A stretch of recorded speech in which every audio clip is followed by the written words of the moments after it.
Emerson, Lake and Palmer released their debut album, Emerson, Lake and Palmer, on November 20th, 1970, produced by Greg Lake and engineered by Eddie Oford from Yes fame.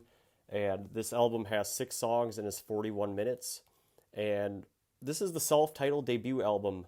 And you see on the cover, it's got the white bird, and it says Emerson, Lake and Palmer.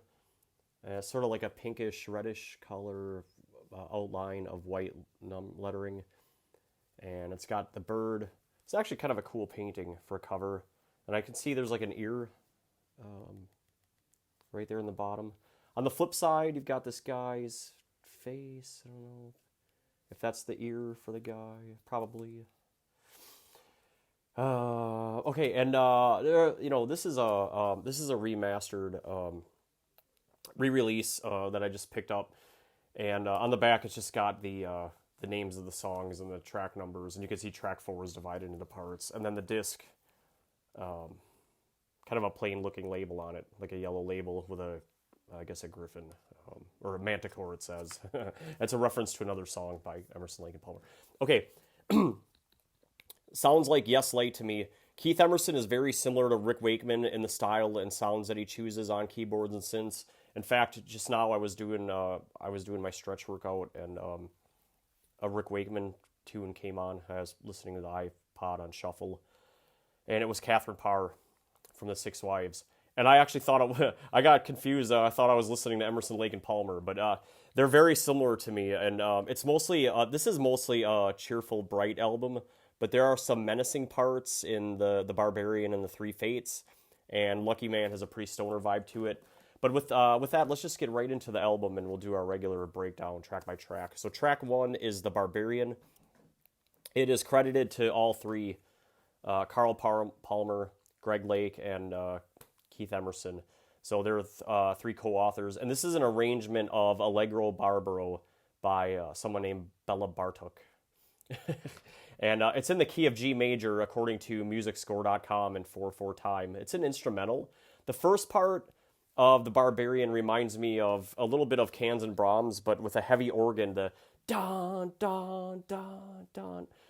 And then the second part, it starts at 1 minute and 29 seconds and is more like, it's more like a happy, like the Peanuts theme song with some light percussion, like really piano oriented.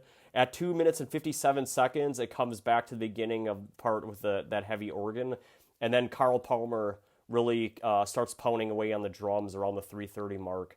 And the drumming on this album is actually really precise. It's powerful. It's pretty terrific, the drumming. And that's Palmer, and a well-renowned drummer. And what I'm going to do, I listened to, for the first time ever, I listened to the Allegro Barbaro, which is the track that they took this from. And I'm going to give you guys a link just to listen to, but it's pretty close. I mean, they didn't replicate it note for note, but definitely inspired from Allegro Barbaro. So I think you'll find that pretty interesting to listen to them back to back. Track 2 is The Pebble. It is credited to Greg Lake, and it's 12 minutes and 27 seconds long. It's in the key of C major. The final chord of the song is a G, like a low G and a high F, which creates a lot of harmonic dissonance. I got that from MusicScore.com. But anyway, it's a fast tempo, 212 beats per minute in 4/4 time. The intro is 44 seconds long for Take a Pebble. And then the next part of the song is the verse. And this is where Greg Lake sings, "Just take a pebble and cast it to the sea, then watch the ripples that unfold into me." It's an 8-bar verse. And by the way, the second verse is about 16 bars. And then there's a break. The break lasts from 2:26 to 11:21. So it's a very long break, almost 9 full minutes. And it starts out with a piano. Around the 4 minute and 30-second mark, the music gets very, very quiet. And the acoustic guitar takes over. This is Greg Lake. He doubles. Not only does he play bass, but he plays some guitars on this album. It's mostly a keyboard-driven album, though. But the acoustic guitar kicks in, and it's kind of like a countryish feel to it. The tempo picks up at about 5 minutes and 20 seconds-ish, and at 5:50, it slows back down again, and then pick back up again at 6 minutes. So the piano comes back at 6:25, and the end of the song ends in a very light jazzy, like around the 8 minute 30 second mark, with some real dissonant sounding chords. And at 11:02, the main theme comes back, the bum bum part for the third verse. The third verse is also 16 bars. And so for this song, it's verse, verse, break, verse. And that is Take a Pebble. Moving on with Emerson, Lake, and Palmer, the third track is Knife Edge. It's credited to Frazier, Lake, and Emerson, and it's 5 minutes and 5 seconds. To me, this is probably the most interesting song on the album. The chords, it's the same chords over and over again. It's D5, C5, and A5. And they just keep repeating. It's a song with 3 chords, and then in the bridge part of the song, they sneak in a G5, and in the solo part. But that's the whole song. It's really a 4-chord song, but it's the 3 same chords over and over again. It's in 4/4 time, but it changes to 2/4 time, from 2/4 time to 4/4 time in the verse. The verse is just a step, cried the sad man. Take a look down at the madman. It's 8 bars. And then there's these 3 breaks to the song. The first instrumental break runs from 36 seconds to 107, or about 31 seconds. And it's featuring the organ. And when you hear the first break, I can't help to think of the first 2 Yes albums. I don't know why. I hear a lot of music through the prism of Yes.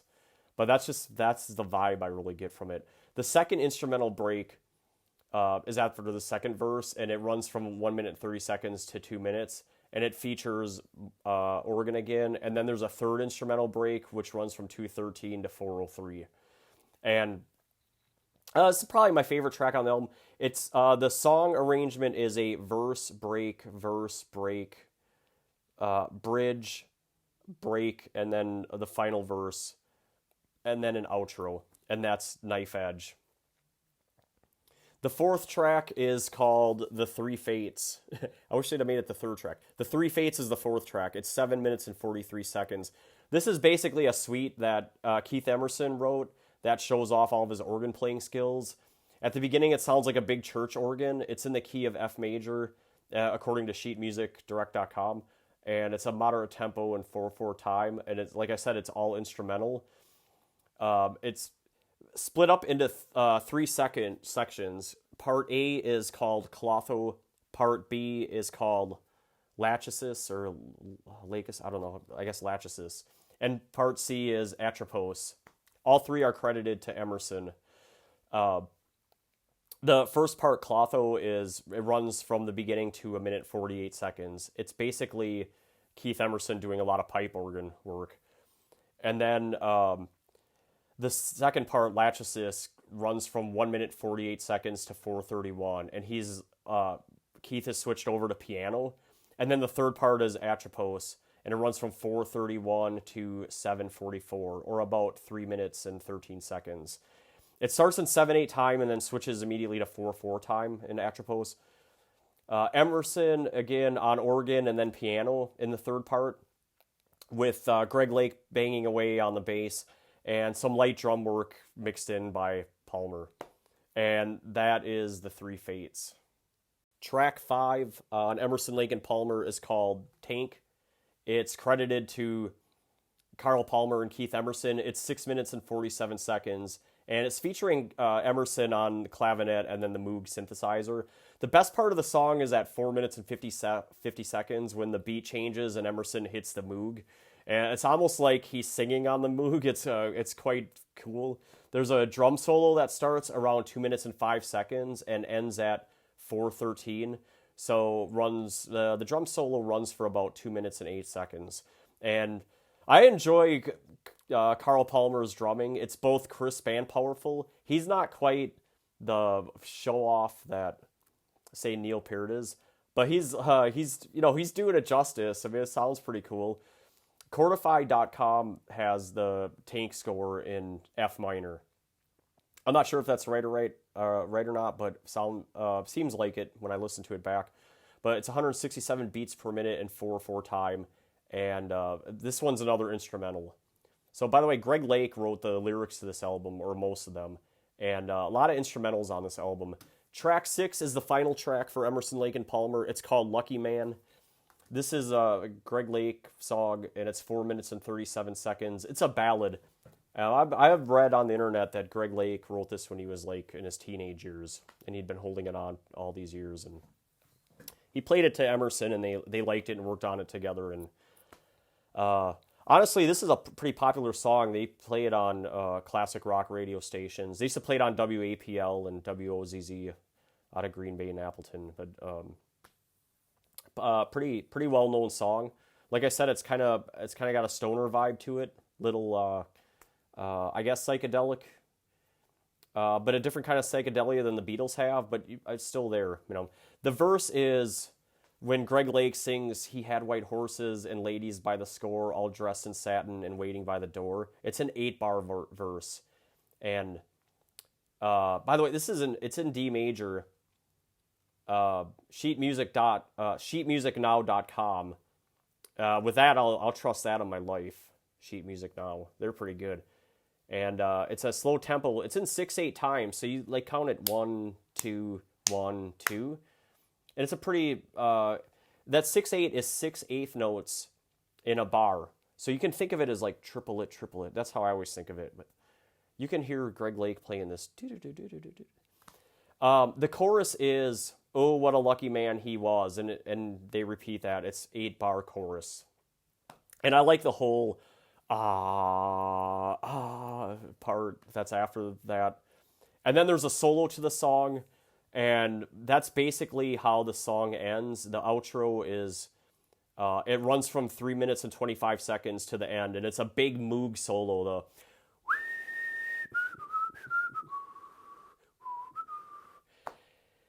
And that's pretty much the album. Lucky Man is, the song structure is a verse, chorus, solo, and then a verse, chorus, and then that really long outro synth that runs from 3:25 to the end. That's Lucky Man. In summary, Emerson, Lake and Palmer. By the way, they don't have like great big gigantic sales numbers. It sold 507,000 copies, at least the last time it was audited. That's according to bestsellingalbums.com. ELP albums generally are not big sellers. This, for 500,000, that makes it their 8th best-selling album. Which I guess is okay. I mean, that's not too shabby, really. That's gold, right? 500K. ProgArchives.com gives it a 4.23 user review score. That's good for 93rd in their rankings. By the way, they have they have an algorithm for how they rank their top 100 albums, and you have to have so many different power users and written reviews, and they score. But 93rd is pretty good. It's a very reputable album. People like it. I like it. It's definitely one of their better ones. Allmusic.com gives it 4.5 stars. And the Rolling Stone I couldn't find. I'm looking for a copy of a Rolling Stone book that I can actually read. Like I want a paper copy. I'll find one. I don't want a new one though. I want an older one. Okay. That's it for Emerson, Lake and Palmer. Like I said, a good record. Gets the Coach PlyoGuy nod. Next on the channel is Led Zeppelin 4. And then we'll do ELP Tarkus. And I made a community post last week or whenever that was. I've got the next 12 reviews all mapped out. And still enjoy doing this, so get ready for some more. And thanks for listening. Thumbs up and like and subscribe and all that stuff. Thanks, everybody. I'm out.